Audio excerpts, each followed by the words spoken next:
talk a little bit about how to choose colors. Part of that depends on the lake you're fishing, right? So if you're fishing a lake where the fish are predominantly feeding on other fish, small bait fish, then you want to pick a color that's going to simulate a bait fish.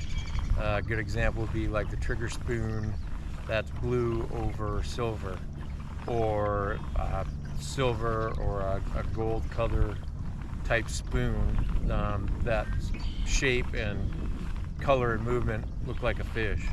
If you're fishing a bug lake, obviously flies work really good and the brighter colors tend to work good. And part of this is trial and error, and part of this is working for other people.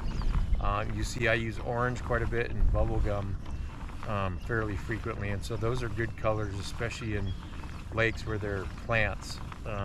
Those colors are really effective for me. And then again, you can play around with chartreuse. Mike fishes pink like I fish orange, and so part of it's personal preference, part of it's research, and part of it's trial and error. But again, if I'm hitting a lake and I've never fished it before, and I know what the primary feed of the fish I'm looking for is, I try to mimic that in my presentation. And of course, I can go big or small, I can slow down or speed up.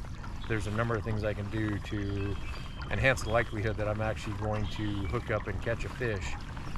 And then I keep a really detailed fishing log, and so I keep track of the conditions outside, the weather conditions, the water temperature, the fishing depth, the color, and the speed of the presentation I have.